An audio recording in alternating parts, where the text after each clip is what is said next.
हाय दोस्तों, आज की इस वीडियो में बीएफएम के इम्पॉर्टेंट न्यूमेरिकल्स हम डिस्कस करने वाले हैं। तो चलिए एक एक करके हम स्टार्ट करेंगे। पहला है यहाँ पे a bank has following data. तो यहाँ पे एक बैंक का कुछ डेटा आपको दिया गया है। इस डेटा में पहली चीज़ है common equity tier one capital, जो कि है आपका 3000 करोड़। सेकेंड है आपका एडिशनल टीयर वन कैपिटल, जो कि है आपका 500 करोड़। और लास्ट में दिया गया है टीयर टू कैपिटल, जो कि आपका 500 करोड़। इनकी हेल्प से आपको बताना है बैंकों का। यहाँ पे एक और डेटा दिया गया रिस्क वेटेड एसेट, जो कि है 40,000 करोड़। इसकी हेल्प से हमें ये बताना है कि बैंकों का common equity tier one ratio कितना आएगा।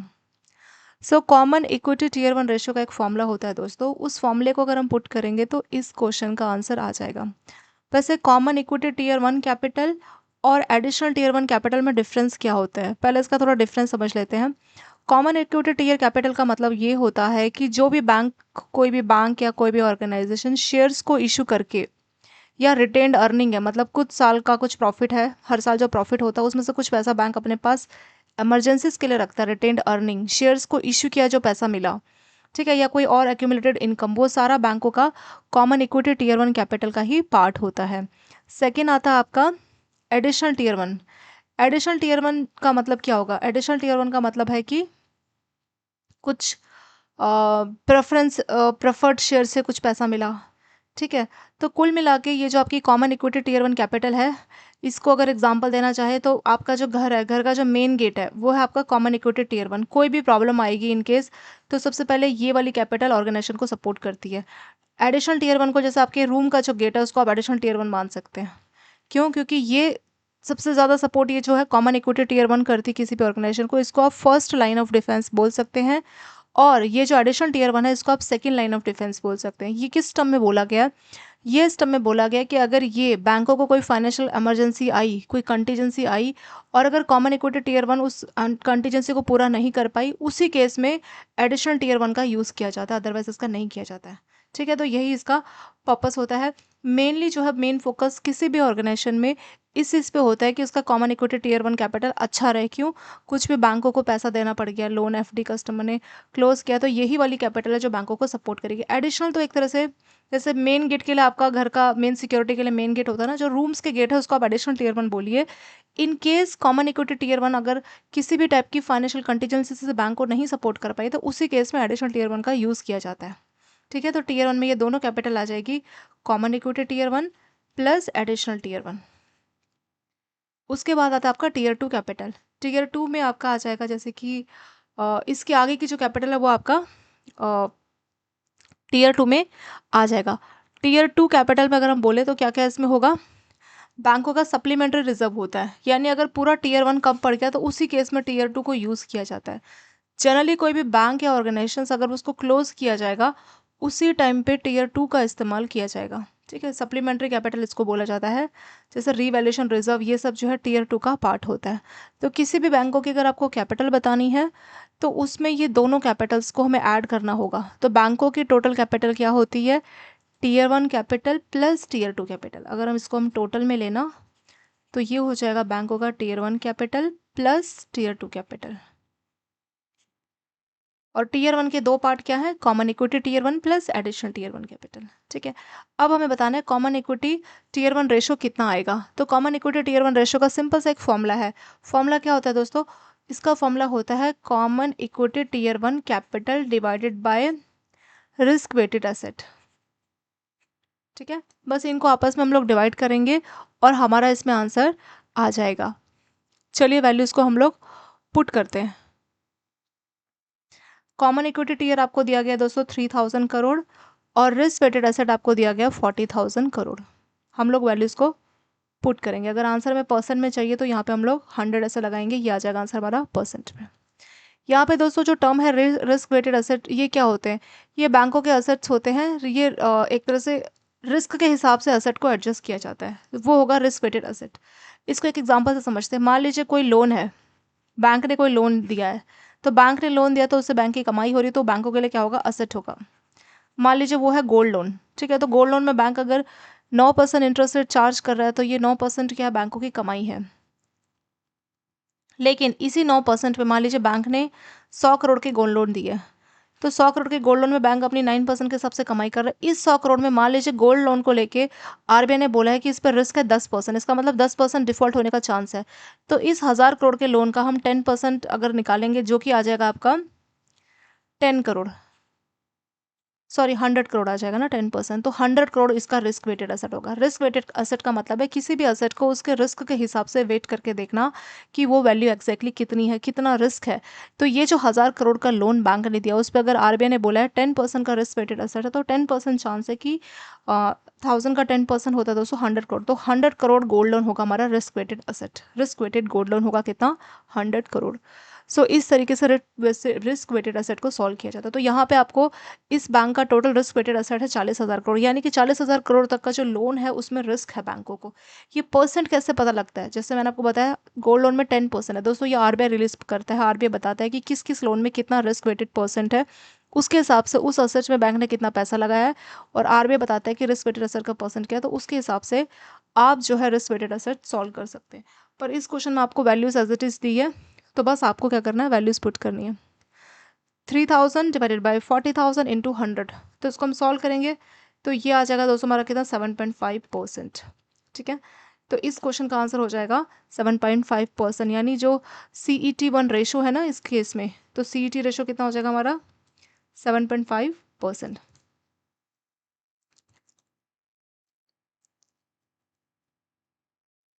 चलिए दोस्तों नेक्स्ट क्वेश्चन सॉल्व करते हैं, शॉर्ट में एक बार रिवाइज कर लेंगे। कॉमन इक्विटी टीयर 1 रेशो का फॉर्मूला होता है common equity tier 1 capital divided by risk weighted asset. Common equity tier 1 capital आपको दिया गया 3000, रिस्क वेटेड एसेट आपको दिया गया 40,000, आंसर हमें चाहिए परसेंट में, तो हमने क्या किया मल्टीप्लाई बाय 100 कर दिया।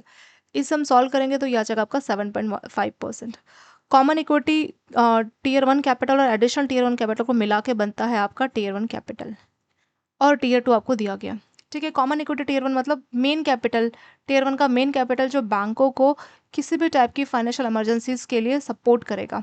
एडिशनल टीयर 1 वही है, एक तरह से सप्लीमेंट्री कैपिटल होती है। टीयर 2 तो वैसे टोटल सप्लीमेंट्री है। टीयर 1 के अंदर एडिशनल टीयर 1 कैपिटल वो होता है कि अगर कॉमन इक्विटी टीयर 1 कैपिटल कम पड़ेगी बैंक के जो लाइबिलिटीज है उसको पूरा करने के लिए, तो उस केस में एडिशनल टीयर 1 का हेल्प लिया जाता है। ठीक है, तो इन दोनों को मिला के बनता है टीयर 1 कैपिटल, और टीयर 2 कैपिटल होती है सप्लीमेंट्री कैपिटल, जैसे रिवैल्यूएशन रिजर्व, ये सब आपके टीयर 2 कैपिटल में आ जाएगा।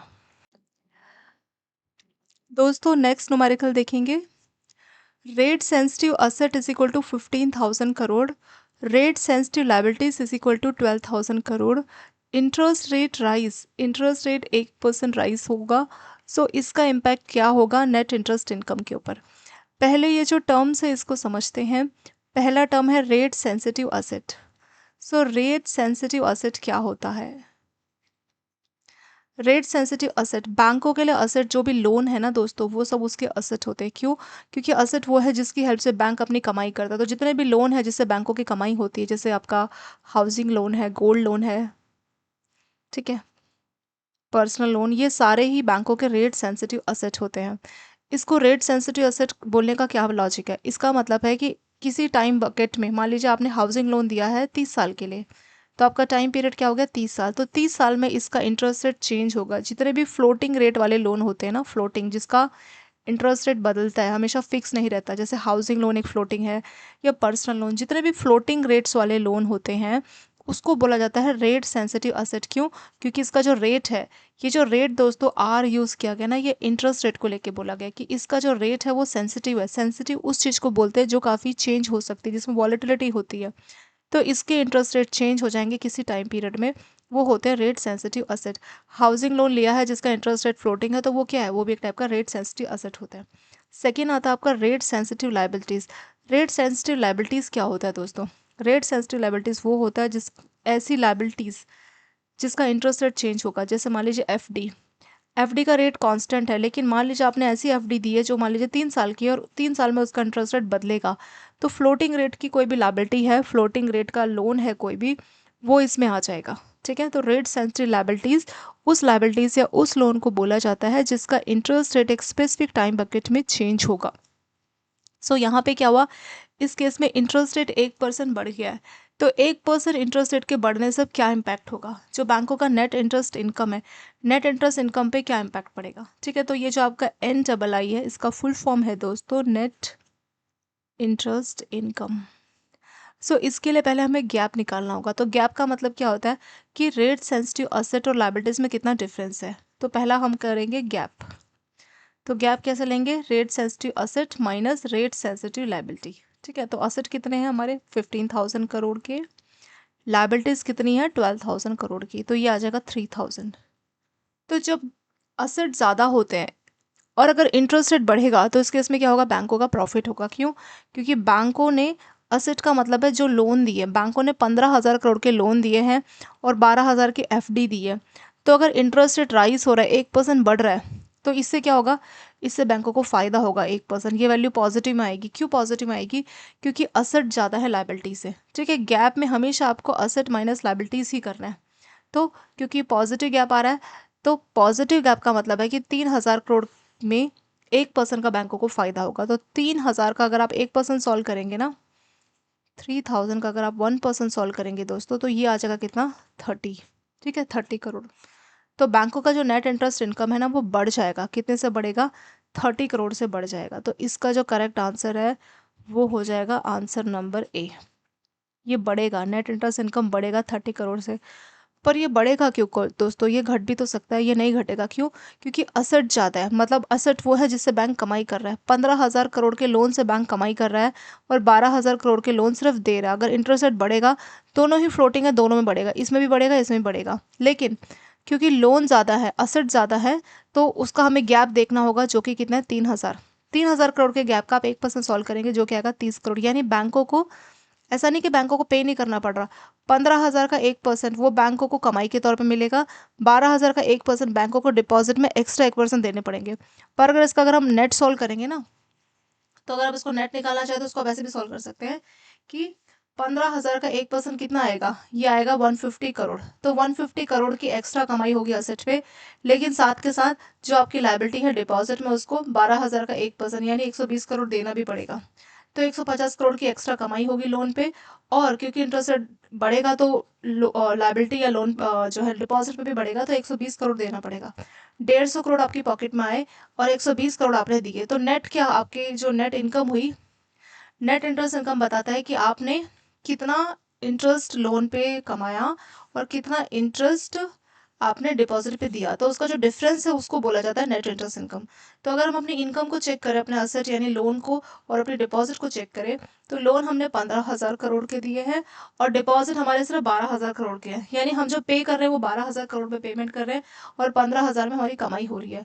तो जब इंटरेस्ट रेट 1% बढ़ेगा, तो 15,000 का 1% अगर आप सॉल्व करेंगे, जो कि आएगा आपका 150 करोड़। तो यानी 150 करोड़ की आपकी इंटरेस्ट में एक्स्ट्रा कमाई होगी असेट में।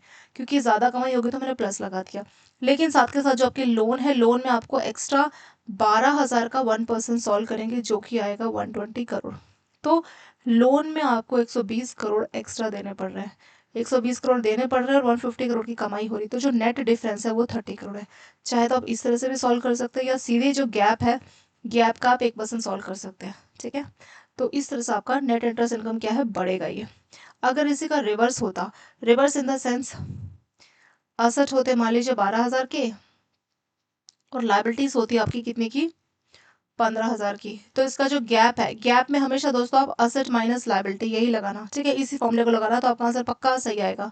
तो गैप में आप असेट को पहले लिखना, लाइबिलिटी को बाद में लिखना। असेट कितने के आपके 12,000 के, लाइबिलिटी कितने की 15,000 की है। ठीक है, तो यहाँ पे आपका यहीं पे माइनस का गैप आ गया, -3,000। तो अगर इंटरेस्ट रेट 1% बढ़ता तो 3,000 का माइनस का 1% अगर आप सॉल्व करते तो ये कितना आता, 30 करोड़, वो भी माइनस में आता। यानी जो नेट इंटरेस्ट इनकम है वो आपका रिड्यूस हो जाएगा, कितने से, -30 करोड़। अगर ऐसा होता तो सी हम आंसर देते। अगर असेट होता 12,000, लाइबिलिटी होती 15,000। पर हमारे केस में असेट है 15,000, लाइबिलिटीज है 12,000। हमेशा जब भी आप गैप निकालो दोस्तों, तो यही फॉर्मूला पुट करना, असेट माइनस लाइबिलिटी। कभी लाइबिलिटी माइनस असेट ऐसा फॉर्मूला मत पुट करना, ये सब कंफ्यूज हो जाएंगे। ठीक है, तो असेट माइनस लाइबिलिटी अगर प्लस में आएगा तो नेट इंटरेस्ट इनकम बढ़ेगा, माइनस में आएगा तो घटेगा। ठीक है, तो इस तरह से इसको सॉल्व करना है। क्योंकि इंटरेस्ट रेट राइज है तो प्लस 1% लेना है, अगर इंटरेस्ट रेट घटता, डाउन होता, तो उस केस में आप -1% सॉल्व करते हैं। ठीक है, तो इस तरीके से इसको सॉल्व किया जाता है। सो इस क्वेश्चन का आंसर क्या हो जाएगा, ए इसका हो जाएगा करेक्ट आंसर। चलिए नेक्स्ट क्वेश्चन देखेंगे। A bank has tier 1 capital of 6000 crore. इसका जो एक्सपोजर है, एक्सपोजर कितना है 1,50,000 करोड़। इसकी हेल्प से हमें इसका लिवरेज रेशो कैलकुलेट करना है। लिवरेज रेशो क्या बताता है, ये बताता है कि बैंक ने कितनी बोरोविंग की है, टोटल जो भी उसका लोन है, जो भी एक्सपोजर है, उसके मुकाबले में कितनी बोरोविंग कर रखी है। ठीक है, तो लिवरेज रेशो का सिंपल सा एक फॉर्मूला है दोस्तों। फॉर्मूला है टियर 1 कैपिटल डिवाइडेड बाय कितना बैंकों का एक्सपोजर है। बस इन दोनों को आप लोग डिवाइड करेंगे तो आपका लिवरेज रेशो आ जाएगा। तो टियर 1 कैपिटल दी गई है 6000 करोड़ और 1,50,000 का क्या है एक्सपोजर है। इसको आप सॉल्व करेंगे, सो सॉल्व करके ये वैल्यू कितनी आएगी, ये आ जाएगी अप्रोक्सीमेटली 4%। ठीक है, तो इसका लिवरेज रेशो कितना हो जाएगा दोस्तों, 4% हो जाएगा। इस क्वेश्चन का आंसर हो गया आपका 4%। तो लिवरेज रेशो का फॉर्मूला है tier 1 capital divided by exposure. Answer चाहिए आपको परसेंट में, तो मल्टीप्लाई बाय 100 इसको करना है। लिवरेज रेशो एक तरह से बोरोविंग बताता है कि कितनी बोरोविंग है। नेक्स्ट है आपका, देखिए bank has risk sensitive asset 20,000 crore. ठीक है, risk sorry rate sensitive asset है 20,000 करोड़, रेट सेंसिटिव लायबिलिटी है 28,000 करोड़। इंटरेस्ट रेट 2% बढ़ा तो इसका इम्पैक्ट क्या होगा नेट इंटरेस्ट इनकम में। तो यहाँ पे हमें सबसे पहले क्या करना होगा, गैप निकालना होगा। अभी हमने ये क्वेश्चन देखा था दोस्तों, तो गैप में हमेशा मैंने आपको कहा था कि रेट सेंसिटिव असेट में से आप रेट सेंसिटिव लायबिलिटी को माइनस करना। तो रेट सेंसिटिव असेट कौन से है, वो है आपका 20,000 करोड़। लायबिलिटी कितनी है 28,000 करोड़।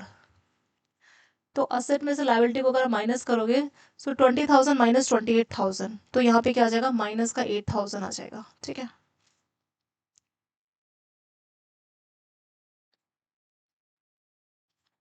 अब देखिए -8,000 गैप ही इसका माइनस में, तो यहाँ इंटरेस्ट रेट क्या हो रहा है 2% से बढ़ रहा है, बढ़ रहा है तो हम क्या लेंगे +2%।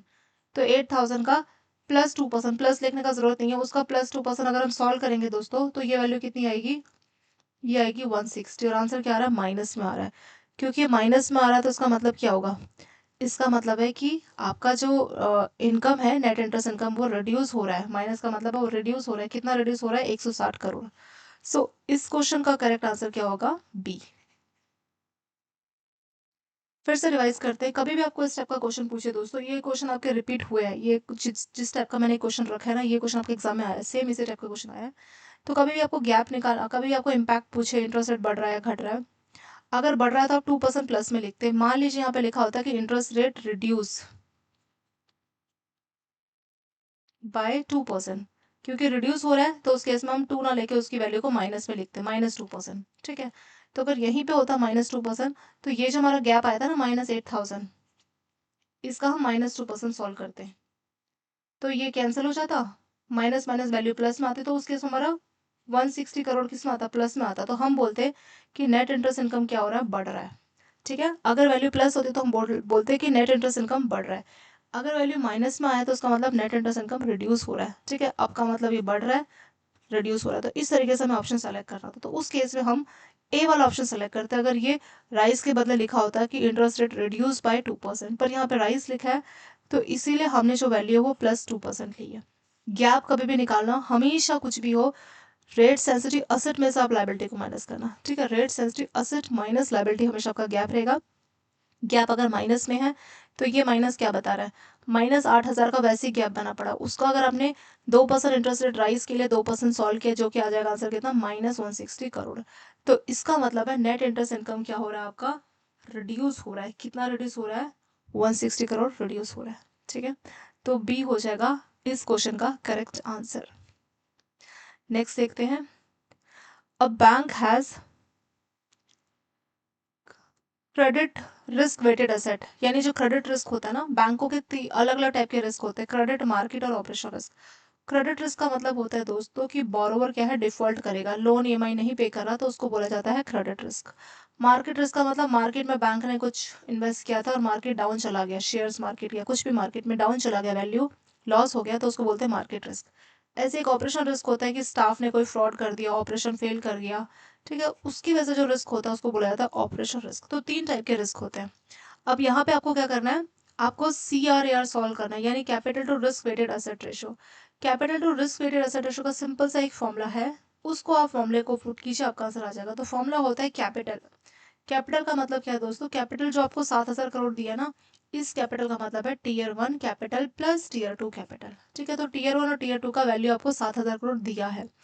कई बार एग्जाम में कैपिटल ना लिख के ऐसा भी लिख सकते हैं, यहाँ तो साफ साफ कैपिटल दिया है तो 7,000 करोड़ आप सीधे कैपिटल को पुट करोगे।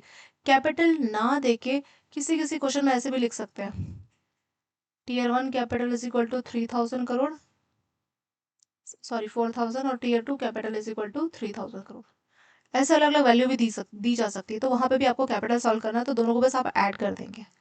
ठीक है, सो कैपिटल का फॉर्मूला होता है टीयर 1 टीयर 2, या किसी किसी केस में टीयर 1 ना देके ऐसे लिखा हो सकता है कि common equity tier 1 capital is equal to 3,000 crore, additional tier 1 is equal to 1,000। तो इस केस में इन दोनों को आप ऐड करेंगे तो आपको मिल जाएगा टीयर 1 कैपिटल। तो टीयर 1 का फॉर्मूला होता है common equity tier 1 capital plus additional tier 1। ठीक है, अगर वैल्यूज अलग अलग भी दी है, आपको स्प्लिट करके भी दी है, तो भी आपको फॉर्मुलेस पता होने चाहिए ताकि आप अपना कैपिटल सॉल्व कर सके। कैपिटल का फॉर्मूला होता है tier 1 capital plus tier 2 capital. Tier 1 का फॉर्मूला होता है common equity tier 1 capital plus additional tier 1 capital. ठीक है, ये वैल्यूज अलग अलग भी दी जा सकती है, सेम भी दिया जा सकता है, पर इस केस में आपको सीधे वैल्यू दी गई है तो आपके लिए बहुत ईजी है। तो सीधे यहाँ पे कैपिटल के बदले आप 7,000 पुट कर देंगे, divided by risk weighted asset for all three, risk weighted for credit risk, market risk और ऑपरेशनल रिस्क। तो तीनों का हमें रिस्क वेटेड एसेट सॉल्व करना होगा। ठीक है, पहले का हमें सॉल्व नहीं करना क्योंकि वो मैं सीधे दिया है। देखिए क्रेडिट का रिस्क वेटेड एसेट कितना दिया, 50,000 करोड़। तो जो क्रेडिट वाला है उसके लिए तो हम सीधे 50,000 करोड़ पुट कर देंगे।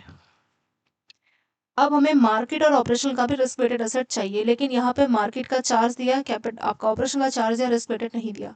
तो उस केस में आप एक कांस्टेंट नंबर याद कीजिए दोस्तों, 12.5%। अगर आप मार्केट चार्ज या ऑपरेशन चार्ज को, किसी भी चार्ज को 12.5% से मल्टीप्लाई करते तो उसका रिस्क वेटेड एसेट आ जाएगा। ठीक है, ये 12.5 कांस्टेंट है, आपको एज इट इज याद करके जाना है, ये नंबर कॉमन है यानी कि। ठीक है, तो कैपिटल चार्ज दिया है, ऑपरेशन चार्ज दिया है, मार्केट चार्ज दिया है, तो उसके लिए हमें रिस्क वेटेड एसेट चाहिए। तो चार्ज से रिस्क वेटेड एसेट के लिए क्या करना है, उस वैल्यू को 12.5 से मल्टीप्लाई करना, आपका आंसर आ जाएगा। तो हमें क्या चाहिए, क्रेडिट का तो दिया है हमें, मार्केट और ऑपरेशन का चाहिए, वहाँ पे हमें चार्ज दिया है, तो हम क्या करेंगे, इस वैल्यू को 12.5 से मल्टीप्लाई कर देंगे, इसको भी 12.5 से मल्टीप्लाई करेंगे और हमें उसका रिस्क वेटेड एसेट मिल जाएगा। सो 5,000 को अगर आप 12.5 से मल्टीप्लाई करेंगे, सो ये वैल्यू कितनी आएगी दोस्तों, 5,000 आप कैलकुलेटर में कीजिए इंटू 12.5 कीजिए, सो आपको मिलेगा, यहाँ पे ये वैल्यू मिलेगी आपकी 6250, 6250, 500 इंटू 12.5 इज इक्वल टू 6250। ऐसे ही आप लोग 300 को भी 12.5 से मल्टीप्लाई करना, आपको मिलेगा कितना, 3750। इन तीनों को ऐड करना, 7,000 से डिवाइड करना, और आंसर अगर परसेंट में चाहिए तो मल्टीप्लाई लगा के आप 100 लगा देना। ठीक है, बस इनको सॉल्व भी करना है। इन सबको ऐड करके अप्रोक्सीमेटली आपको मिलेगा 60,000, ऊपर तो आपका 7,000 है, इंटू 100। इसको बस सॉल्व करेंगे दोस्तों तो 11.6 के आसपास आ जाएगा। तो ये हो गया आपका CRAR यानी capital to risk weighted asset ratio. बस सॉल्व करना और आपका आंसर इसमें आ जाएगा। शॉर्ट में एक बार रिवाइज कर लेते हैं। क्रेडिट का रिस्क वेटेड एसेट दिया है, लेकिन मार्केट का चार्ज दिया और ऑपरेशन का चार्ज दिया। अगर आपको चार्ज दिया है और उस चार्ज की हेल्प से आपको रिस्क वेटेड एसेट चाहिए, क्योंकि फॉर्मूले में रिस्क वेटेड एसेट बोला गया है, चार्ज की बात नहीं है, तो कुछ नहीं करना, जो वैल्यू आपको चार्ज में दी उसको 12.5 से मल्टीप्लाई करना। ठीक है, 12.5 एक कांस्टेंट है, इसको आप एज इट इज याद करके जाना दोस्तों। सो फॉर्मूला होता है आपका CRAR का कैपिटल, टोटल कैपिटल यानी tier 1 tier 2 capital divided by risk weighted asset for तीन टाइप ऑफ रिस्क। तीन टाइप के रिस्क हो यानी क्रेडिट, मार्केट और ऑपरेशनल, इन्हीं तीन रिस्क की यहाँ पे बात की गई है बेसल में।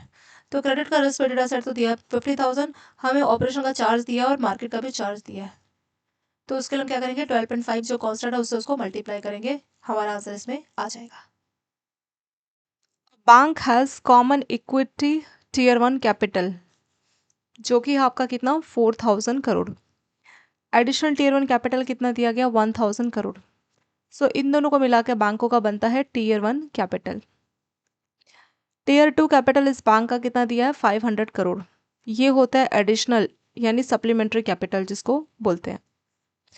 क्रेडिट का रिस्क वेटेड एसेट दिया है, मार्केट चार्ज है और ऑपरेशनल चार्ज है, इसकी हेल्प से हमें CET1 रेशियो कैलकुलेट करना है यानी common equity tier 1 ratio. So common equity tier 1 ratio का फॉर्मूला होता है common equity tier 1 capital divided by risk weighted asset for तीनों टाइप के जो रिस्क हैं, क्रेडिट रिस्क, ऑपरेशनल रिस्क और मार्केट रिस्क, उन तीनों का हमें रिस्क वेटेड असेट सॉल्व करना है, उनको ऐड करना है और इससे उसको डिवाइड करेंगे। आंसर अगर हमें परसेंट में चाहिए तो इस वैल्यू को हम 100 से मल्टीप्लाई करेंगे। सो पहला है इसमें कॉमन इक्विटी टियर 1 कैपिटल जो कि आपको 4000 यहाँ पे दिया है, तो इस वैल्यू को एज इट इज लिखेंगे। Risk weighted asset for credit, operational और मार्केट रिस्क, तीनों का हमें रिस्क वेटेड असेट सॉल्व करना होगा। जो क्रेडिट रिस्क है उसका तो रिस्क वेटेड असेट हमें सीधे ही दिया है कितना, 60,000 प्लस हमें मार्केट का और ऑपरेशन का चार्ज दिया है। तो अगर हमें मार्केट चार्ज दिया है उसको अगर हमें रिस्क वेटेड असेट चाहिए तो हमारा एक कांस्टेंट होता है जो कि होता है 12.5।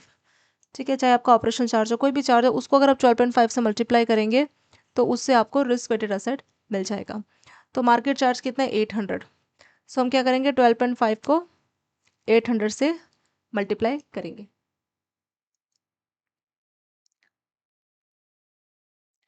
सेम ऐसे ही आपको ऑपरेशन का भी चाहिए।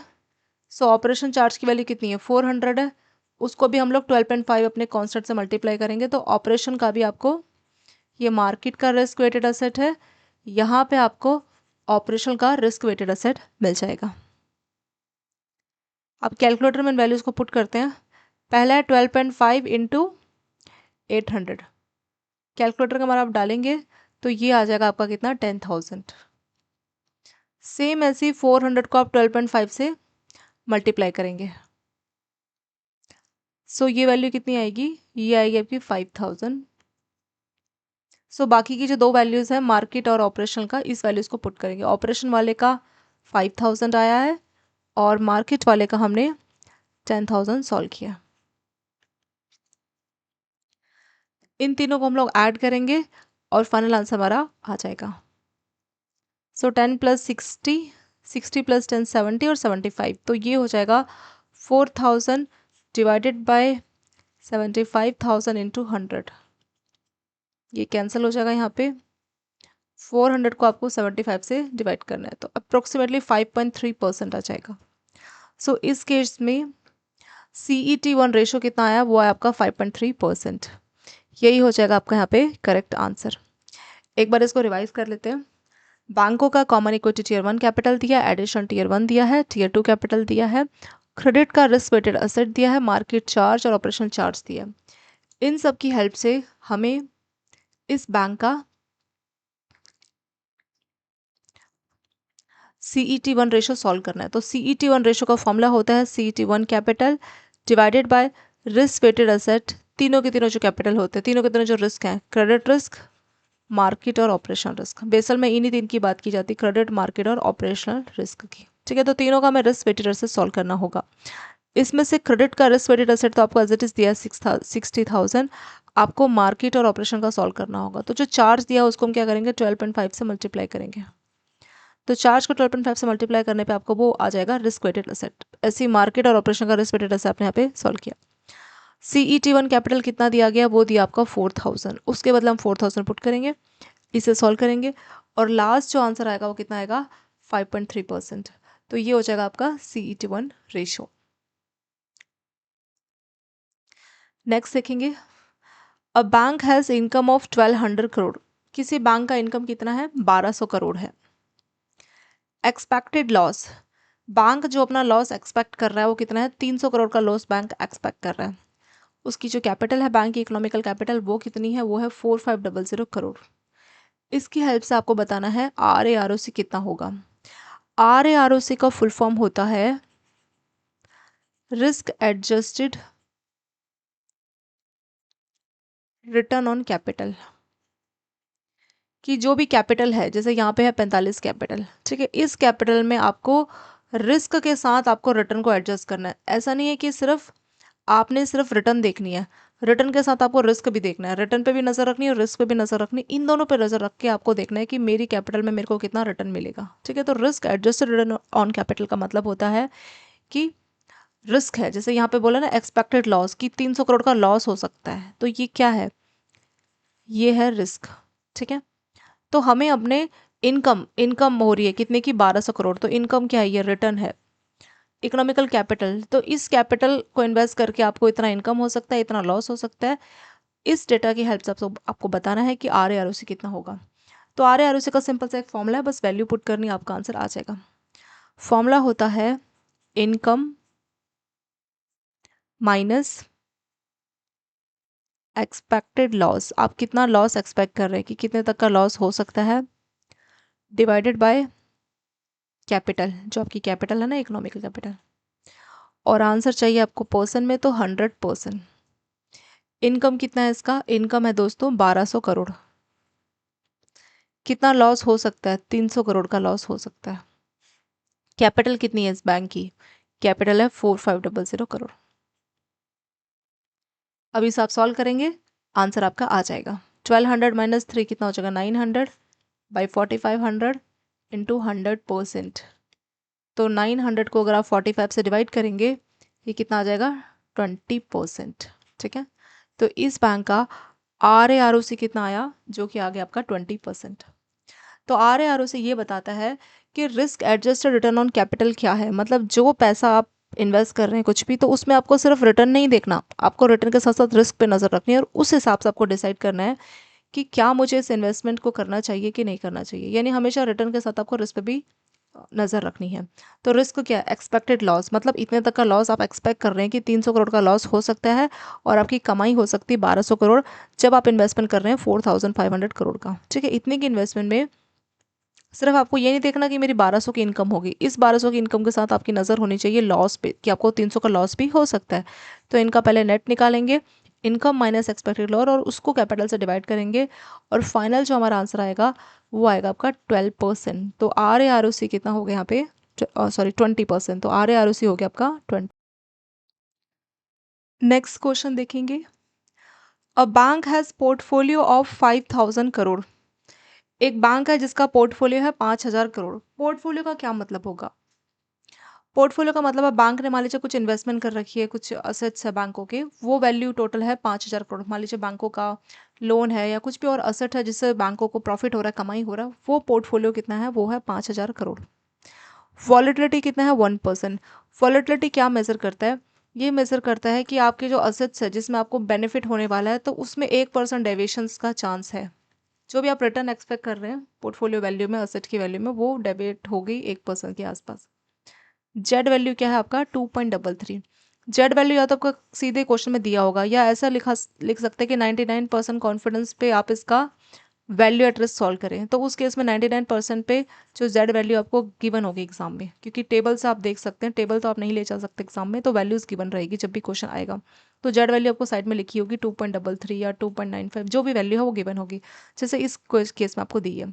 ठीक है, यहाँ पे कई बार कॉन्फिडेंस इंटरवल होता है, तो पहले समझते हैं कि वैल्यू एट रिस्क एग्जैक्टली क्या होता है। वैल्यू एट रिस्क एक मैट्रिक्स होता है, एक स्टैटिकल टूल होता है जिसका यूज़ किया जाता है। यहाँ पे लिख लेते हैं कि वैल्यू एट रिस्क कहाँ काम आता है। एक ऐसा टूल है जिसकी हेल्प से आपने मान लीजिए कुछ भी इन्वेस्ट किया, मान लीजिए आपने 1 लाख या 2 लाख म्यूचुअल फंड में इन्वेस्ट किया, तो वैल्यू एट रिस्क वाले टूल या मैट्रिक को आप इस्तेमाल कर सकते हैं अपना मैक्सिमम लॉस कैलकुलेट करने के लिए। यानी आपने जो 1 लाख का इन्वेस्टमेंट किया है, वर्स्ट केस में किस्मत बहुत ख़राब रही, मार्केट बहुत ख़राब रहा, वर्स्ट केस में मैक्सिमम कितना लॉस आपको होगा, उस चीज़ को कैलकुलेट करने के लिए वैल्यू एट रिस्क आपकी हेल्प करेगा। इसमें एक स्पेसिफिक टाइम होता है कि, क्योंकि एक टाइम में आप बता सकते हैं ना आपको मैक्सिमम लॉस इतना हो सकता है, 1 दिन, 1 महीना, 1 साल, तो एक स्पेसिफिक टाइम में मैक्सिमम आपको कितना लॉस होगा वो बताता है वैल्यू एट रिस्क। और इसमें ये कॉन्फिडेंस लेवल के साथ बताता है। जैसे मैंने आपको बोला 99% कॉन्फिडेंस। कॉन्फिडेंस लेवल का क्या मतलब है, जैसे मान लीजिए एक क्वेश्चन है, वैल्यू एट रिस्क ने एक एस्टिमेट किया है कि आपकी 95%, ठीक है, एक दिन का वैल्यू एट रिस्क आपका कितना आया है, 1 लाख की इन्वेस्टमेंट का, मतलब 95% जो है एक दिन का वैल्यू एट रिस्क, आपकी इन्वेस्टमेंट कितनी है, 1 लाख की इन्वेस्टमेंट है आपकी। ठीक है, इसका मतलब है कि वैल्यू एट रिस्क इस बात को कैलकुलेट करेगा कि एक दिन में 95% चांस है कि आपका जो लॉस है ना वो 1 लाख से ज़्यादा नहीं होगा। सिर्फ 5% चांस है कि लॉस जो, यानी जो मैक्सिमम लॉस है वो आपका एक दिन में 1 लाख होगा, उससे ज़्यादा नहीं होगा। 95% कॉन्फिडेंस का मतलब है ये बात 95% सही है। सिर्फ 5% केस में ऐसा हो सकता है कि आपका लॉस जो है 1 लाख से बढ़ के 2 लाख हो जाए, लेकिन ये बात सिर्फ 5% केस में होगी। 95% केस में आपका जो मैक्सिमम लॉस है वो कितना होगा, 1 लाख होगा। तो अगर 95% 1 डे का VR 1 लाख के इन्वेस्टमेंट में दिया गया है, तो इसका मतलब ये है कि 95% चांस है कि आपका जो लॉस है ना, एक दिन का लॉस जो है आपके इन्वेस्टमेंट पे, वो 1 लाख से ज़्यादा नहीं होगा। सिर्फ 5% चांस है, क्योंकि 95% कॉन्फिडेंस का मतलब है कि 95% बात हमारी सच होगी, 5% केस में ये गलत भी हो सकती है। तो गलत होने का मतलब क्या है, मैक्सिमम लॉस बोला है कि 1 लाख होगा, तो गलत होने का मतलब है कि लॉस 1 लाख से ज़्यादा हो सकता है, चाहे वो 1,10,000 हो, 1,20,000 हो, वैल्यू 1 लाख से ज़्यादा चली जाएगी। ठीक है, तो यही मतलब होता है वैल्यू एट रिस्क का। तो इस केस में हमें क्या करना है, इस केस में इसका वैल्यू एट रिस्क हमें सॉल्व करना है।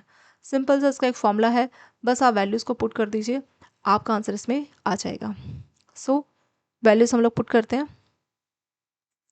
वैल्यू एट रिस्क का फॉर्मूला होता है कि आपकी कितनी पोर्टफोलियो इन्वेस्टमेंट है मल्टीप्लाई बाय आपका कितना वॉलेटिलिटी है, multiply by Z score value. Z का वैल्यू आपको दिया रहेगा, या तो जेड का वैल्यू सीधे ही दिया होगा, या ऐसे लिखा होगा 99% कॉन्फिडेंस, और ब्रैकेट में वो भी दिया होगा कि 95% कॉन्फिडेंस में जेड का वैल्यू इतना है, या 99 पे इतना है। तो आपको जो कॉन्फिडेंस पर्सन दिया है उसकी जेड वैल्यू आपको लेनी है। जैसे यहाँ पे सीधे दिया है, अगर यहाँ पे ऐसे भी लिखा होता कि 99% कॉन्फिडेंस, तो आप साइड में ब्रैकेट में चेक करते हैं कि वहाँ पे आपको डेटा दिया है नहीं दिया, वो डेटा के बिना आप नहीं कर पाएंगे। 95% पे मान लीजिए 2 है, 99 पे 2.33, तो इस तरीके से आप वैल्यूज़ वहाँ से टेबल की साइड से देख के यहाँ पे आप करेंगे, यानी ये वैल्यू आपको एग्जाम में दी जानी चाहिए, तभी आप इसको सॉल्व कर पाएंगे। ठीक है,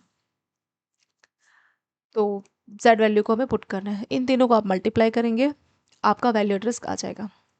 तो पोर्टफोलियो कितना आपका 5,000 करोड़, वैल्यू एट रिस्क कितना 1%, और जेड वैल्यू कितनी है 2.33। इसको आप क्या करेंगे दोस्तों, कैलकुलेटर में आप वैल्यूज़ को पुट करेंगे और आपका आंसर इसमें आ जाएगा। सो इसको सॉल्व करेंगे, अप्रोक्सीमेटली 116.5 करोड़ ही आएगा। ठीक है, इसका मतलब क्या है, इसका मतलब है कि वैल्यू एट रिस्क मतलब वर्स्ट केस में जो लॉस हो सकता है वो 116.5 करोड़ का लॉस इस इन्वेस्टमेंट पे, 5,000 करोड़ के इन्वेस्टमेंट पे हो सकता है इस डेटा की हेल्प से। ठीक है दोस्तों, तो यही होता है आपका वैल्यू एट रिस्क। इसके ऊपर आपके एग्जाम में काफ़ी बार क्वेश्चंस पूछे जाते हैं, तो बेसिक कंसेप्ट इसका आप दिमाग में एक बार याद रख के जरूर चाहिएगा। नेक्स्ट देखेंगे, a bank has exposure of 2,000 crore. एक बैंक के एक्सपोजर कितने हैं, 2,000 करोड़ हैं। उसके बाद आपको दिया है PD यानी probability of default.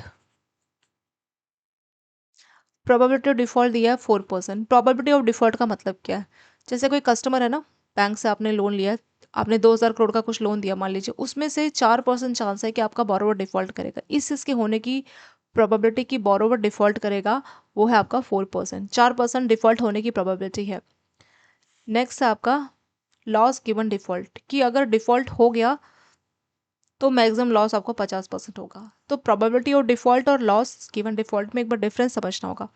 Probability of default है इस बात की होने की संभावना कि लोन डिफॉल्ट जाएगा, तो 2,000 करोड़ में से 4% का ही चांस है कि लोन डिफॉल्ट होगा।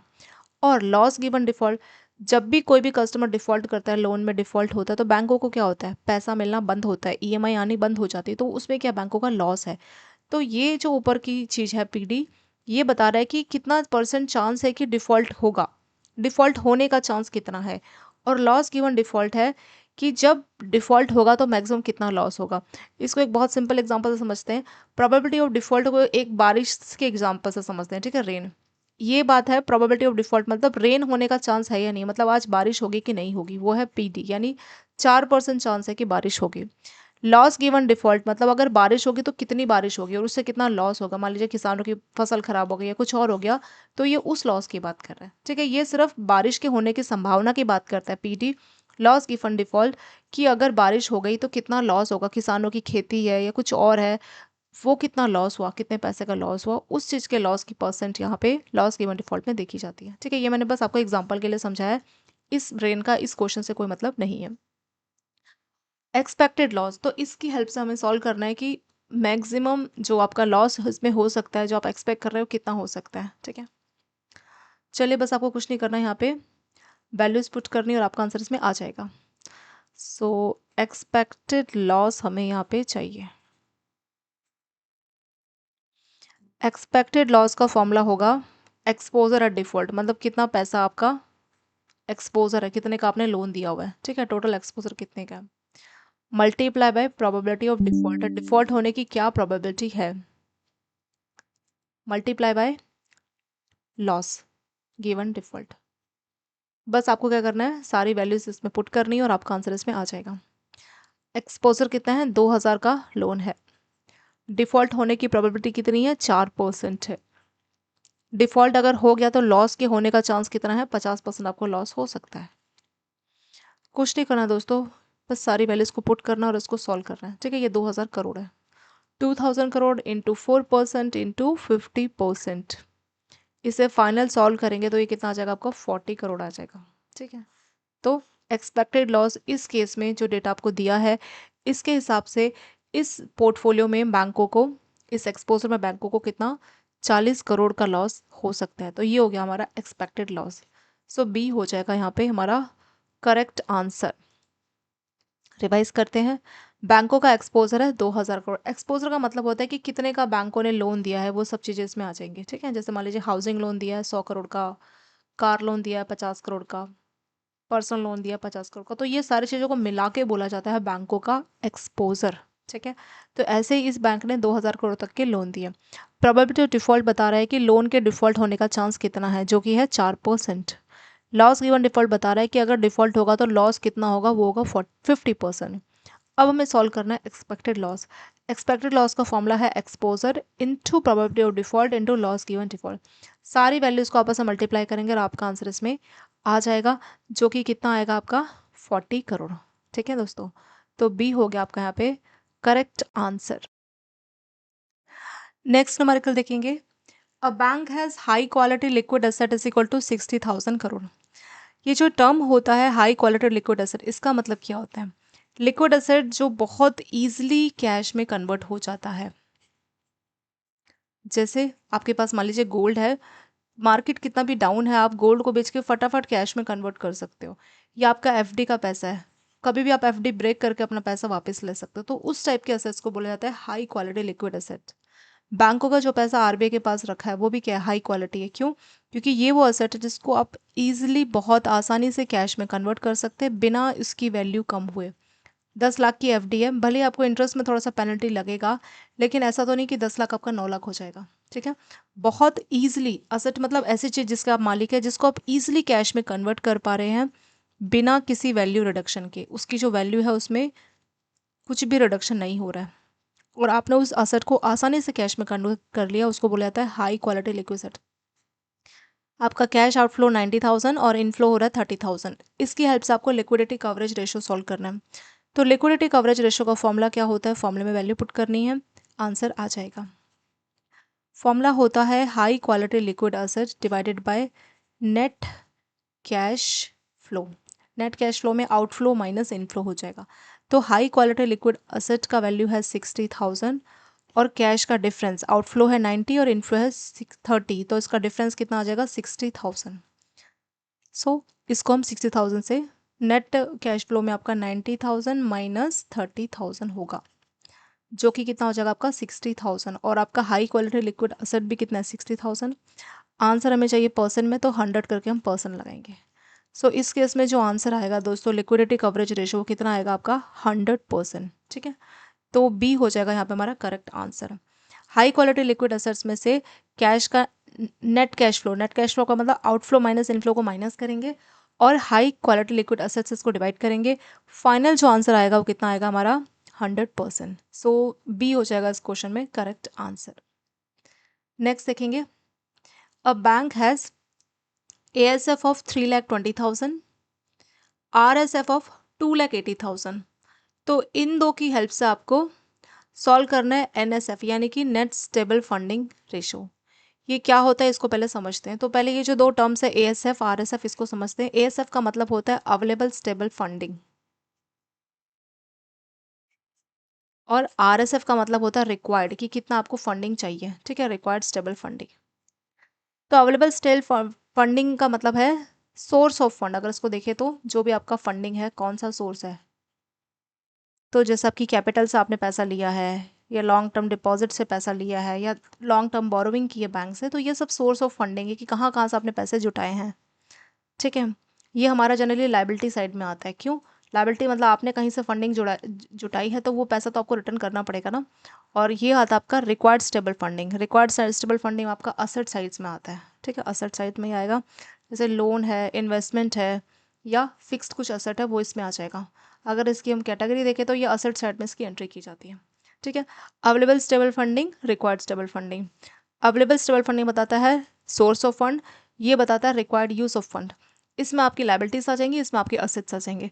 जैसे आपकी कैपिटल है, आपने डिपॉजिट्स या long term funding share issue करके पैसा अरेंज किया, तो वो सारा अवेलेबल स्टेबल फंडिंग में आएगा। इसमें लोन, इन्वेस्टमेंट रिक्वायर्ड में आ जाएगा। तो इसकी हेल्प से हमें NSF यानी कि net stable funding ratio solve करना है। तो इसका बस एक फॉर्मूला है दोस्तों, आपको बस कुछ नहीं करना, फॉर्मूले में वैल्यू पुट करनी है और इसका आंसर इसमें आ जाएगा। चलिए वैल्यू पुट करते हैं।